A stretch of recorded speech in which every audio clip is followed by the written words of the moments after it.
sobre lo que llamamos en abstracto la opinión pública. Es una disputa por configurar el sentido común en una sociedad. En ese sentido, hay distintas batallas culturales. Hablamos de batallas culturales por las ideas, por ejemplo. Javier Milei se ha especializado en batalla cultural por ideas. Hablamos de batalla cultural por símbolos y representaciones. Las fuerzas del cielo son expertas en lo que es una batalla por los símbolos y las representaciones. Hablamos de batalla cultural por el lenguaje. ¿Se acuerdan toda la idiotez del lenguaje inclusivo? Empezar a hablar sobre distintos términos nuevos, como por ejemplo inclusión, diversidad, sostenibilidad, todo el típico diccionario progre. Eso tiene que ver con batalla cultural por el lenguaje. De hecho, hoy estamos dando aquí una gran batalla cultural por el lenguaje si consideramos que este evento se llama Derecha Fest. Me decía un periodista ayer en Radio Nacional, me decía, ¿y no te parece muy osado que el eslogan sea el evento más antisurdo del mundo? Mirá, más osado me resulta haberle puesto Derecha Fest. Es decir, ustedes pónganse a pensar que hasta hace muy poco tiempo nadie se decía de derechas. Era un insulto. La gente tenía vergüenza. Incluso cuando los amarillos les decían el PRO es de centro derecha, ni siquiera le decían de derecha, ¿no? Le decían es de centro derecha, ellos hacían malabares para tratar de despegarse. Yo les he escuchado incluso decir, no, nosotros somos como el Partido Demócrata en los Estados Unidos. O sea, somos de centro tirando hacia la centro izquierda. Y así les fue. Los destrozaron en batalla cultural y la historia ya la conocemos tal como fue. Ahora bien. Hay otra batalla cultural, que es de la que quiero hablar hoy, que es la batalla por los valores, lo que podemos llamar la batalla moral. ¿Qué es la moral? La moral es una dimensión de la existencia humana que refiere a la diferencia entre los actos buenos y los actos malos, entre la maldad y la bondad, entre las virtudes y los vicios.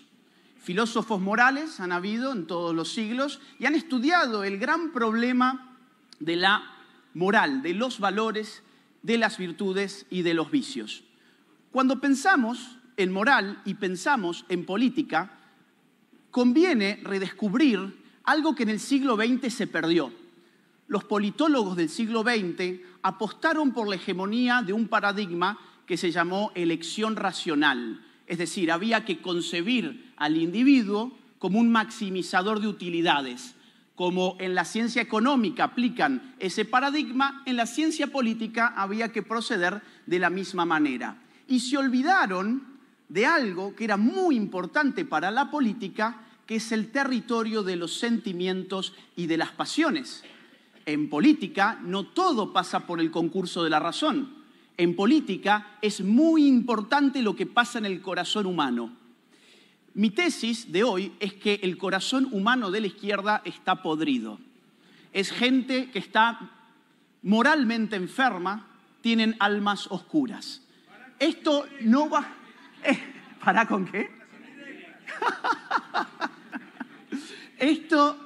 Esta es la tesis que voy a tratar de compartir el día de hoy con ustedes. Las ideologías políticas movilizan no solo el entendimiento racional, sino lo que está en el corazón del hombre. Por ejemplo, cuando hablamos de derechas, ¿qué es la derecha? ¿Qué es la izquierda? Esto es un gran problema desde 1789 hasta la fecha, es decir, desde el momento en que esta díada izquierda-derecha nació con la Revolución Francesa. Un filósofo político del siglo XX llamado Norberto Bobbio le dio una resolución, discutible, pero es una resolución interesante, en boca de un filósofo bastante prestigioso como Bobbio. ¿Qué dice Bobbio? Bueno, la izquierda es ese conjunto de ideologías que buscan exacerbar el valor igualdad en la sociedad. ¿Qué busca la izquierda? Ampliar las demandas igualitarias en una sociedad política. ¿Qué es la derecha? Bueno, la derecha lo que busca es ampliar el espacio de libertad de los individuos y los organismos del cuerpo social frente a la organización política, o sea, el Estado. Luego, dentro de izquierdas y dentro de derechas, tenemos obviamente un conjunto de ideologías muy concretas que se van repartiendo en función del grado que llevan adelante de estas demandas, de sus estrategias y de sus móviles particulares. Tenemos más o menos en vista entonces el valor igualdad está exacerbado por la izquierda, el valor libertad está exacerbado por la derecha. Dicho esto, vamos a ver un silogismo, dos silogismos. ¿Qué son los silogismos? Son formas de llevar adelante un pensamiento lógico, deductivo, de manera rigurosa, que consta de una premisa mayor, una premisa menor y una consecuencia que se deriva de la articulación de ambas premisas. Por ejemplo, todo hombre es mortal, premisa mayor. Sócrates es un hombre, premisa menor.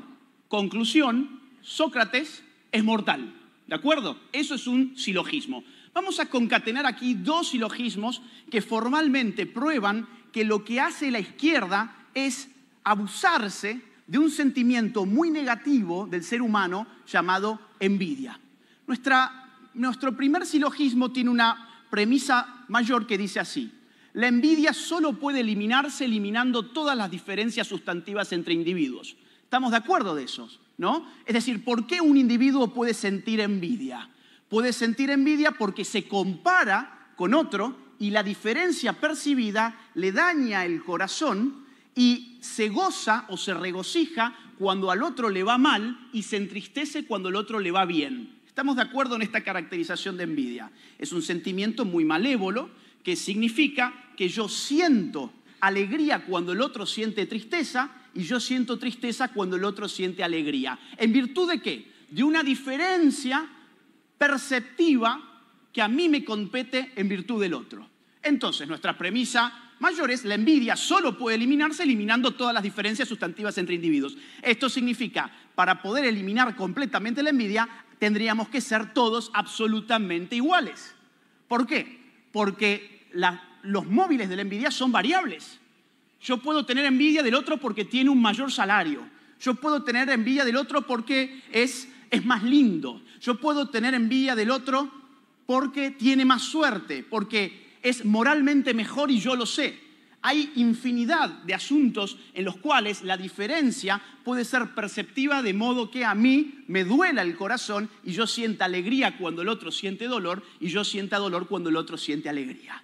Nuestra segunda premisa, la premisa menor, es: la igualdad radical elimina todas las diferencias sustantivas entre individuos. Es decir, el proyecto de igualdad radical consiste precisamente en aniquilar a lo que los individuos los distancia, los separa, los singulariza, como dijo recién el profe Recalde.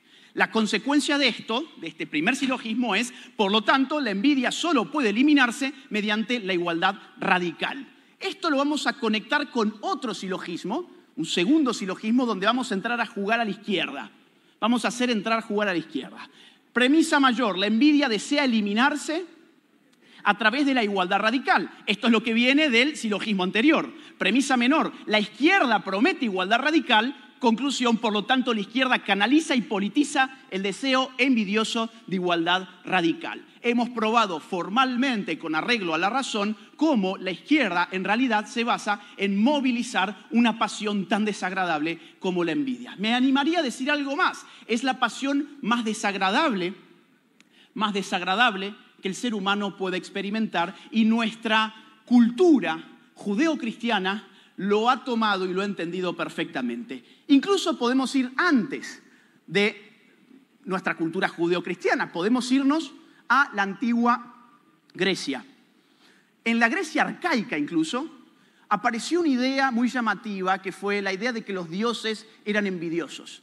Los dioses envidian a los hombres de éxito. Esto evidentemente era una proyección de los hombres sin éxito frente a los dioses como una forma de aliviar su envidia. Esto lo encontramos, por ejemplo, en Heródoto, en Historia, libro 1. Dice que Creso hablaba con Heródoto y le decía a Creso que él era la persona más feliz del mundo, a lo cual se le responde lo siguiente: Creso, me haces preguntas sobre cuestiones humanas y yo sé que la divinidad es en todos los órdenes envidiosa y causa de perturbación.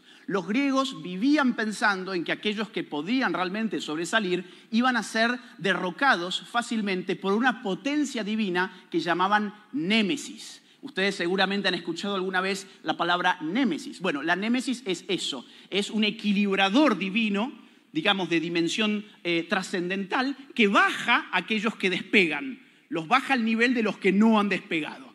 La Biblia, sin embargo, la Biblia no nos presenta a un Dios envidioso, todo lo contrario. La Biblia deposita la envidia en el diablo.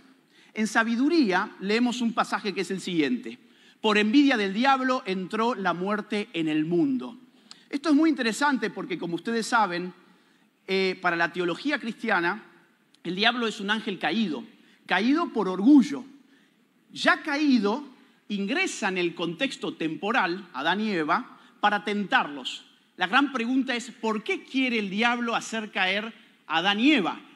Según los textos sagrados, los quiere hacer caer por envidia. Esto es lo que San Agustín escribió al respecto. Aquel ángel soberbio y por consiguiente envidioso por su soberbia, convirtiéndose en Dios a sí propio y con arrogancia casi tiránica, deseando más tener súbditos que serlo, cayó del paraíso espiritual y deseando con astucia apoderarse del hombre a quien, porque perseveraba en su estado, habiendo él caído del suyo, tenía envidia, escogió a la serpiente en el paraíso corporal y ya saben cómo sigue ustedes la historia. Es decir, San Agustín recoge sobre esto un pensamiento. El diablo envidia al hombre porque el hombre no ha caído. Y esto ya nos presenta una suerte de fenomenología de la envidia. Es decir, el hecho de que el envidioso no quiere subir al nivel del que envidia, sino hacerlo bajar a aquel que envidia. La Biblia también nos presenta otra historia, seguramente conocida por todos ustedes, que es la de Caín y Abel. Los dos hermanos, uno termina matando al otro precisamente por envidia. Génesis 4 dice al respecto: y miró el Señor con agrado a Abel y su ofrenda, pero no miró con agrado a Caín ni a la ofrenda suya. Y se ensañó Caín en gran medida y decayó su semblante. Otro aspecto fenomenológico de la envidia: decayó su semblante.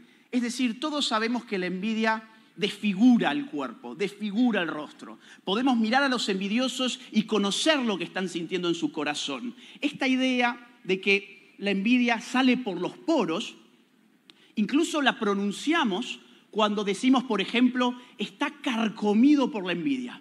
Seguramente ustedes conocen esa frase, está carcomido por la envidia. Significa que realmente le podemos ver en el semblante que se trata de una persona envidiosa. Ahora, esta historia tiene otra dimensión más interesante que la estética aún, que es la dimensión social. No hay sociedad más fructífera que la sociedad entre hermanos. Y sin embargo, la envidia tiene el poder de que un hermano mate al otro. La envidia es la pasión más antisocial posible. Desarma cualquier tejido social, incluso las relaciones filiales, en la medida en que consiste en desearle el mal al otro. La filosofía en el siglo XVII recogió el problema de las pasiones e incluso lo articuló con la ciencia política incipiente de esos siglos. Algo que, como les adelantaba, no se hizo en el siglo XX. En el siglo XX miramos razón por todos lados. Ahora, en el siglo XVII, los grandes filósofos llevaron adelante una metafísica de las pasiones humanas. Por ejemplo, Descartes, o Descartes, como a ustedes les guste más, este filósofo del siglo XVII, francés, definía la envidia de esta forma. La envidia es una especie de tristeza mezclada con odio que se origina en el bien que ocurre a los demás. Muy parecido a lo que nosotros recién definíamos al comienzo. Para entender a Descartes hay que entender que, según su filosofía moral, hay 6 pasiones fundamentales de las cuales todas las demás se derivan. Ellas son el asombro, el deseo, la alegría, la tristeza, el amor y el odio. Si ustedes hacen lupa en estas 6 pasiones, verán que las 2 más negativas de todas, la tristeza y el odio, se juntan para definir la envidia. Y dice además Descartes: ningún vicio perjudica tanto la felicidad del hombre como el de la envidia, porque los envidiosos se disgustan constantemente y sufren con las alegrías de los demás. El color de su tez es plomizo, mezcla de amarillo y negro parecido al de la sangre marchita. Otra vez la dimensión estética podemos verle en la cara. Es como el alerta flequillo de hoy, ¿no?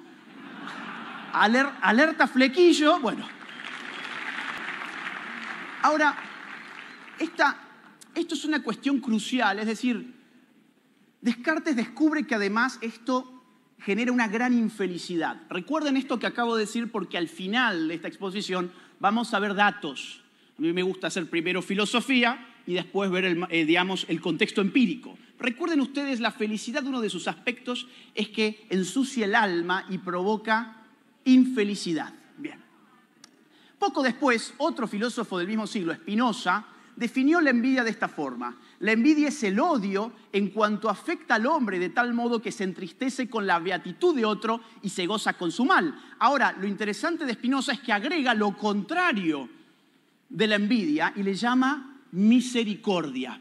Dice Spinoza, la misericordia es el amor en cuanto afecta al hombre de tal modo que se goza en el bien del otro y se entristece con su mal. Misericordia que nosotros adjudicamos al modo de ser de Dios, como modo opuesto al ser del diablo. Es decir, encontramos lo bueno en la misericordia y encontramos un mal radical en la envidia.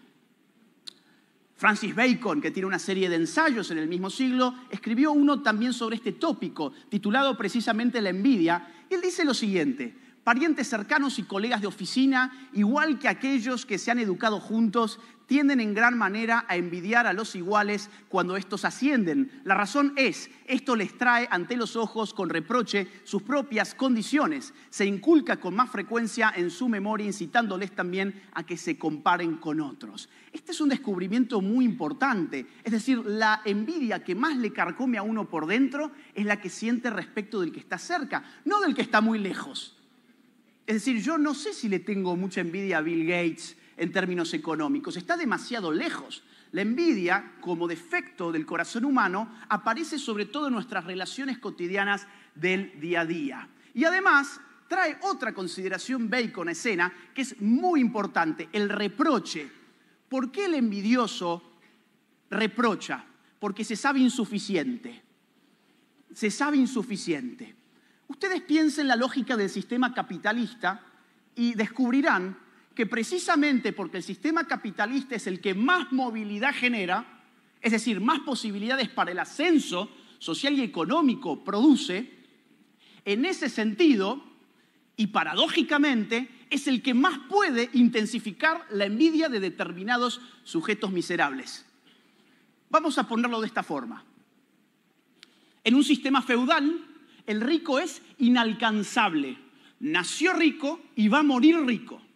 En un sistema capitalista, el rico puede ser tu ex compañero de colegio, que la pegó. El tipo inventó algo, puso su empresa, le fue bien, mientras vos te quedaste haciendo otra cosa y quizás no te fue tan bien. Eso te expone a que a tu propio fracaso. Vamos a ponerlo de otra forma. El capitalismo es el sistema que libera las condiciones del ascenso social y económico y haciéndolo vuelve envidiable al que lo logra. Porque su éxito ya no depende de su nacimiento, sino de su capacidad para servir al prójimo en el mercado con buenos bienes, buenos servicios a buenos precios. Esto para mucha gente es sencillamente intolerable. Y ahí es donde aparece la izquierda. Y le dice, si a vos no te fue bien, en realidad es culpa del que sí le fue bien. El problema no está en vos, no está en que trates de superarte a vos mismo. Está en que me des a mí el poder para que yo baje aquel que te produce este mal interno, que es la envidia. Pero no te preocupes, no vamos a decir que es envidia. Vamos a decir que lo que vos deseás es justicia social. Vamos a enmascarar tu envidia en justicia social.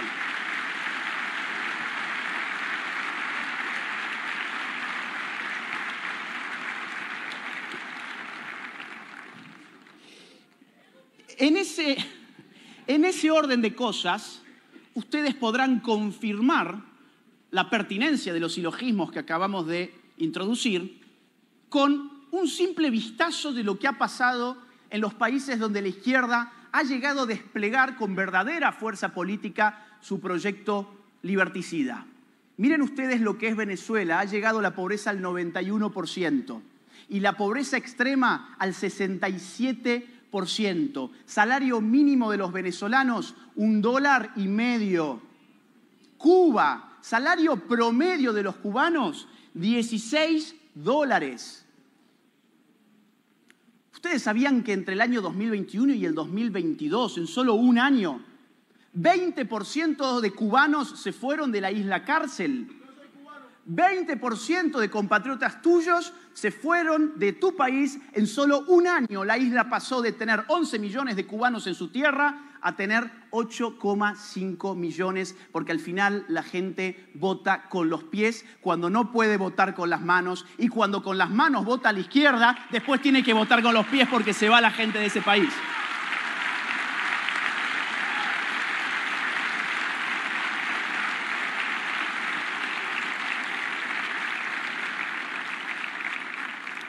Volvemos entonces al inicio. El envidioso no quiere subir, no mira al que está por encima con ánimos de imitarle, tomarlo como ejemplo, referencia, seguir su propio camino, no se compara a sí mismo. Mira al que está arriba con desprecio y con odio, y lo que quiere es bajarlo, a una costa de generarse un mal a sí mismo. Piensen ustedes en la concepción que tiene la izquierda de la riqueza. Si tenemos agua, lo voy a agradecer. Piensen ustedes en la concepción que tiene la izquierda de la riqueza. ¿Cómo concibe la izquierda la riqueza? La concibe como una torta fija, como un pastel dado, al cual solamente hay que cortar las partes para entregarle a las personas que componen un cuerpo social. Entonces, la propuesta que le hace al envidioso es: mirá, hay tipos que se han llevado más pastel que vos. Eso significa injusticia social. Dame a mí el poder, que yo voy a empezar a repartir nuevamente esto de modo igualitario, aun cuando ya sabemos que al hacerlo destruye los incentivos de la creación de riqueza. Con lo cual el pastel se va volviendo cada vez más chiquito, porque ya no tiene nadie incentivos a producir cuando viene una autoridad política a quitarle para redistribuir la riqueza a otros. Es decir, el envidioso, aun a sabiendas de que va a recibir un gran daño personal, no puede con su maldad y desea apostar por esas ideologías que ya sabemos sobradamente que son macabras y que son fallidas.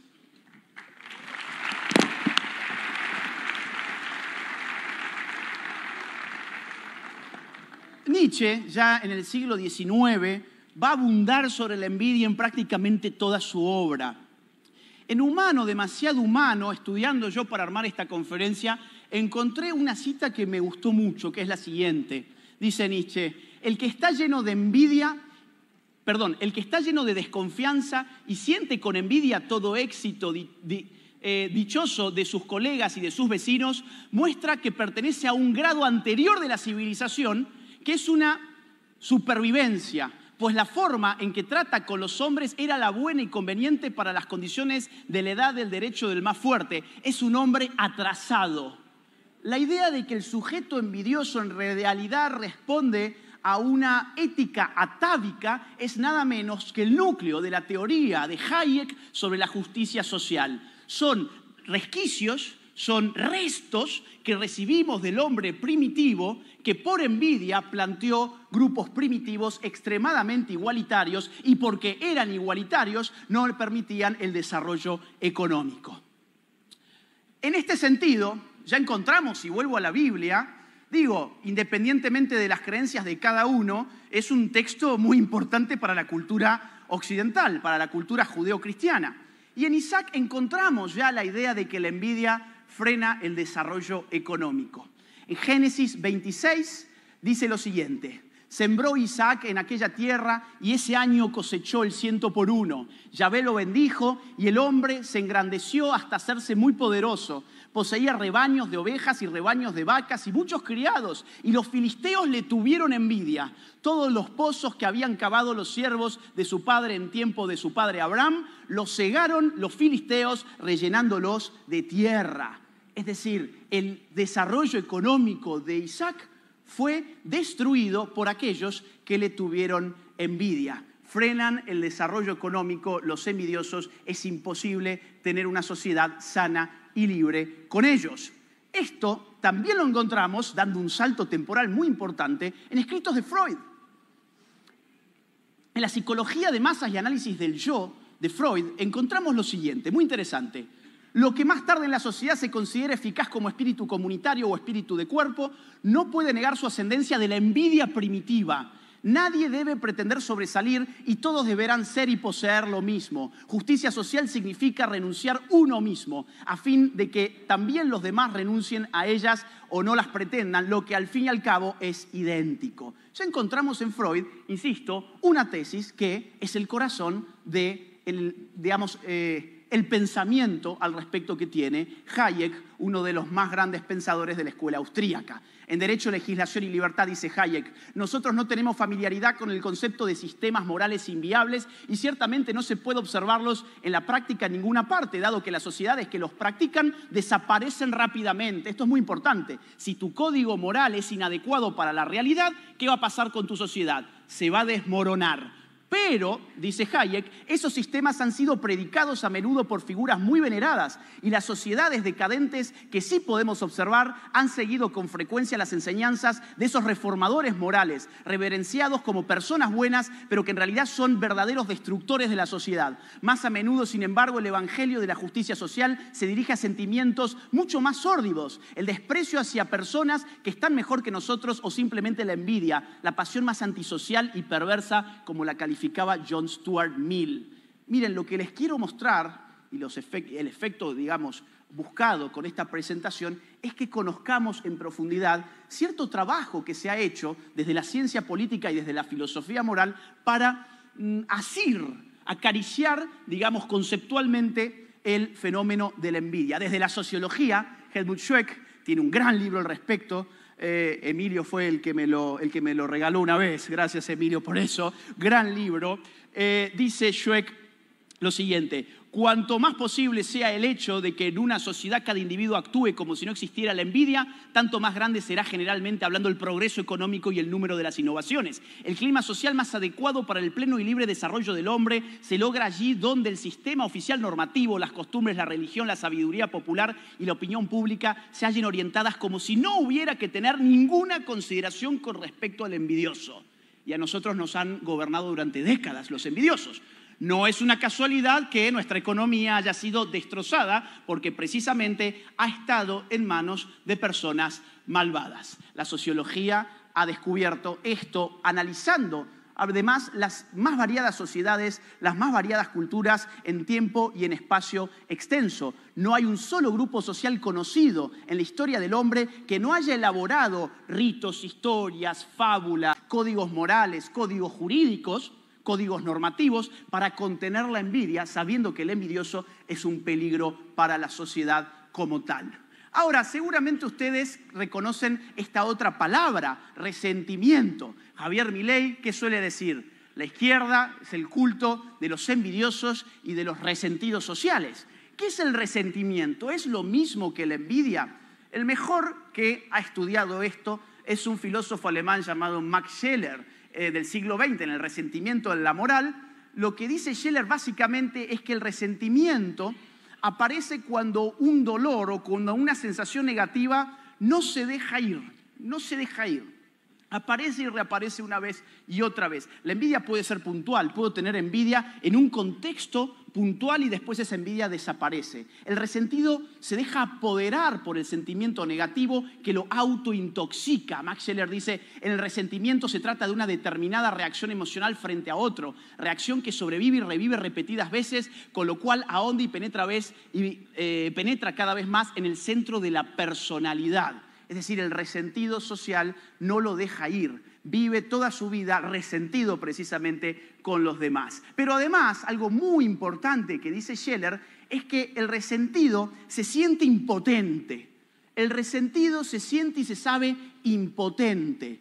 El resentido podría solucionar aquello que les disgusta, por ejemplo, con un acto moral como el perdón. Te perdono, me libero de mi resentimiento. O, por ejemplo, con la violencia. Es decir, te golpeo y eso aquieta mi resentimiento. Pero como el resentido se sabe impotente, se la traga una y otra vez. Se la traga una y otra vez. Y por eso se va, insisto, con un término de Scheller, se va autointoxicando y termina acudiendo a la figura del líder político que le promete destrozar a aquellos a los cuales tanto envidia y tanto resentimiento le genera. Freud, en el mismo texto que acabamos de citar, al respecto dice lo siguiente: ahora bien, no habremos de olvidar que la reivindicación de igualdad formulada por la masa se refiere tan solo a los individuos que la constituyen, no al jefe. Todos los individuos quieren ser iguales, pero bajo el dominio de un caudillo. Fíjense que esto pasa en toda la izquierda. Es decir, la izquierda predica igualdad entre los que están abajo. Ahora los caudillos, los jefes de partido, viven allí arriba y ellos lo saben. Piensen ustedes en Cristina Kirchner. Es decir, cuando Cristina Kirchner va presa por delincuente, por haber saqueado este país, y hacen entrevistas en la calle y le preguntan a la gente, ¿pero vos sabés que Cristina robó? ¿Cuál es la respuesta de mucha gente que ha sido entrevistada? Sí, pero estaba repartiendo la riqueza. Sí, pero estaba redistribuyendo la riqueza. Y ahora han aparecido las joyas de Cristina. Ahora que tiene que devolver una fortuna, se han tasado las joyas que tiene Cristina. ¿Ustedes piensan que a sus partidarios les mueve un pelo saber que mientras ellos cagan en un balde, Cristina tiene joyas valuadas en cientos de miles de dólares? Millones de dólares. ¿Ustedes piensan que eso a ellos les conmueve? Ellos lo saben. Puto o ladrón, queremos a Perón, decían en el 55, cuando los militares que habían derrocado a Perón mostraban, en un acto de, digamos, propaganda, mostraban las condiciones económicas de existencia de la familia de Perón. Y decían, no me importa que haya sido un ladrón, esto va de pasión política. Va de afectos políticos, no de razón. Ahora, ¿cuáles son esos afectos políticos? La envidia y el resentimiento, tal como estamos viéndolo. Vamos entonces, en los pocos minutos que me quedan, a estudios empíricos. Todo esto que hemos planteado en el terreno teológico, filosófico, como ustedes quieran ponerlo, se ha constatado empíricamente allí donde se ha estudiado el cruce de variables morales como la envidia y el resentimiento con variables de ideología política. Por ejemplo, hay un estudio muy interesante que se hizo en la Universidad de California, San Diego, hace ya algunos años. Esto para mí hoy sería mucho más contundente. Esto es del año 2013, donde se descubrió, justamente midiendo algo llamado disposición a envidiar y cruzándolo con la ideología política derecha o izquierda, se encontró que cuanto más te acercabas hacia la izquierda, más crecía la disposición a envidiar de la gente. Cuanto más hacia la derecha te ibas, menos se registraba disposición a envidiar. Y esto tiene que ver con algo muy importante, que es la pregunta, ¿cuáles son las pasiones humanas entonces que moviliza a la derecha? Es decir, si decimos que las ideologías de izquierdas agudizan la envidia del ser humano, le dan un móvil político ideológico, la pregunta es, ¿y la derecha qué moviliza entonces? ¿Cuál es la pasión que moviliza? La derecha moviliza la pasión de la autosuperación. La persona de derecha se compara consigo misma para superarse a sí misma.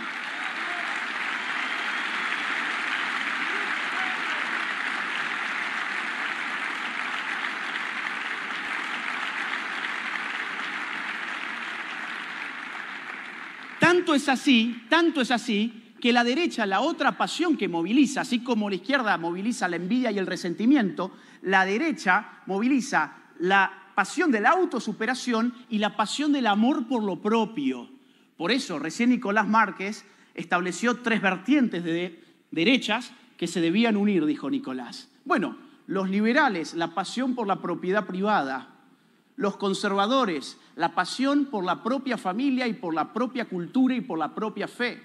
Los patriotas que no confunden el amor por la patria con el amor por el Estado. ¿Cuál es su pasión? El amor a la patria, a lo suyo, a su suelo.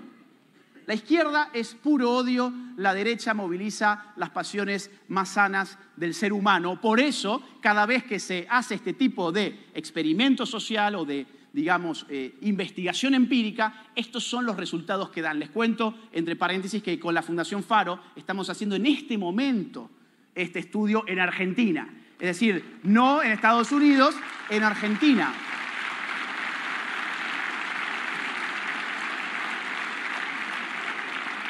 Y ya me han pasado algunos de los datos recabados y son impresionantes. Es decir, es incluso hasta mucho más contundente que lo que pueden ver en este gráfico. Bien, ahora hay otra cosa muy interesante, que es que decíamos, la envidia es una pasión que intoxica el alma humana, ¿se acuerdan? Y veíamos con Descartes que producía una gran infelicidad. La persona envidiosa está condenada a ser infeliz. Fíjense qué llamativo, ¿no? Un estudio monumental que se hizo en Estados Unidos con 60.000 muestras, es decir, 60.000 individuos, es una base amplísima para un estudio de estas características. En el año 2025, esto es muy reciente, midió la felicidad concebida como salud afectiva, como estabilidad emocional, y encontró lo que están viendo ustedes en pantalla, es decir, una enorme brecha en la felicidad de las personas de derecha, que están representadas por la línea azul, respecto de la felicidad de las personas de izquierdas. Las personas de izquierdas son terriblemente infelices, las personas de derechas son ciertamente felices. Ahora,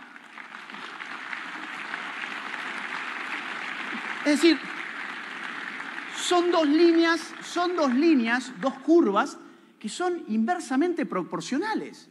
Pero ustedes me pueden decir, no, ahí debe haber otras variables demográficas incluidas. Ah, sí, ¿quieren ver otras variables demográficas? Miren qué interesante. Miren, vamos a ponerlo en términos de sexo, hombre-mujer, ¿de acuerdo? Miren la brecha que existe entre el hombre de derecha, que básicamente lo encontramos aquí en el 69, y el hombre de izquierdas en el 56. En la mujer encontramos la misma brecha.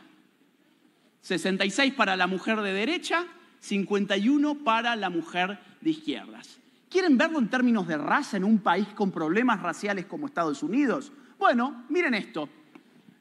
El blanco de derecha es tan feliz como el negro de derecha. Se acabó la teoría crítica de la raza. Se acabó.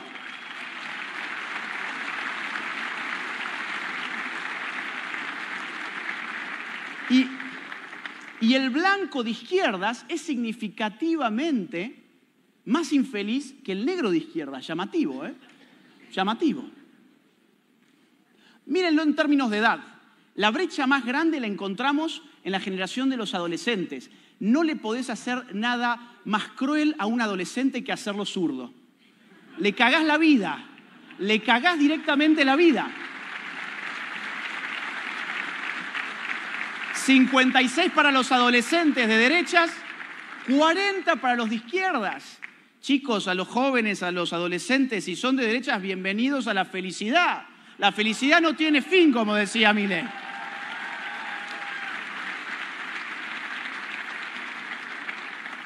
Miren un poquito más. Ustedes me dirán, bueno, pero esto debe ser por clase social. Somos marxistas, leninistas, y entonces la clase social debe ser lo que está determinando estas brechas. No, miremoslo por clase social.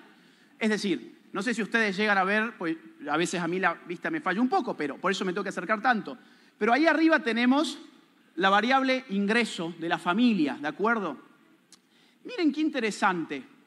Y es que los más pobres de todos, cuando son de derechas, son tan ricos, son tan felices y tan estables emocionalmente como los más ricos de todos cuando son de izquierdas.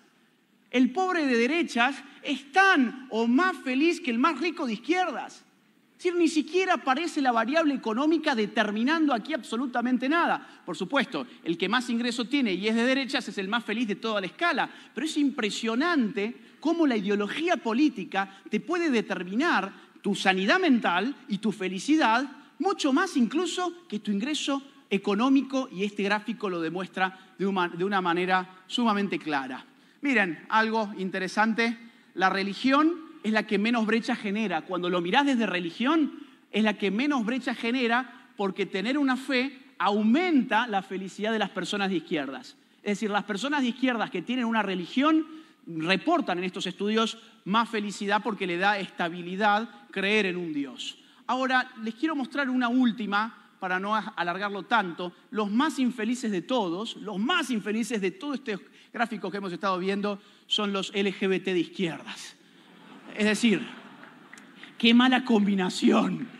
¡Qué mala combinación! Si aquí hay personas LGBT, no abracen jamás idea de izquierdas. Les va a volver terriblemente infelices.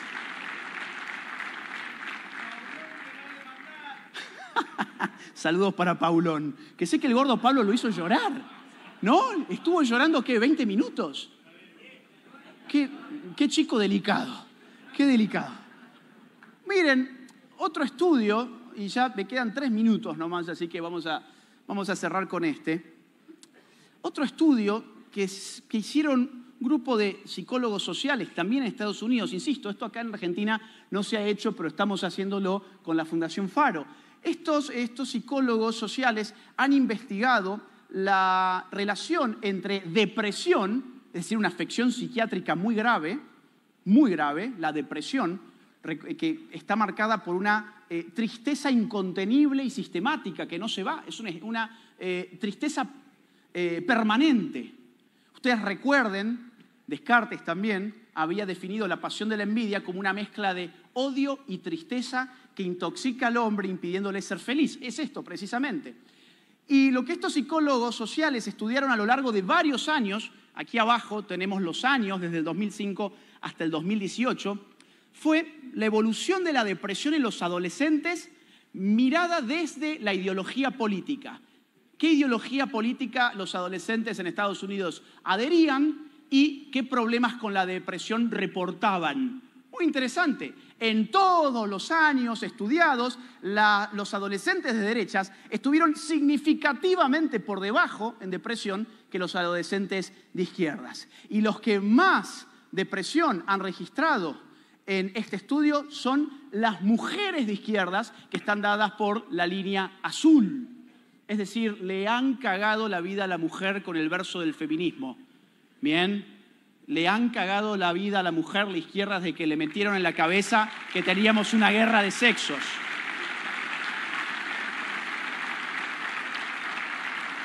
Desde que les dijeron que era buenísimo matar a sus propios hijos, les han cagado la vida y les decían que eso era liberarse del patriarcado y que lo van a voltear. Sí, claro.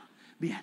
Miren, no quiero abundar más, tengo solo 1 minuto de cierre y viene lo más importante de todo. Yo lo que quiero decir es lo siguiente. Milei durante mucho tiempo dijo algo así como que somos políticamente superiores, económicamente superiores y moralmente superiores. No se confundía. La izquierda no es simplemente una ideología política, es un conjunto de ideas malvadas que atraen a personas malvadas.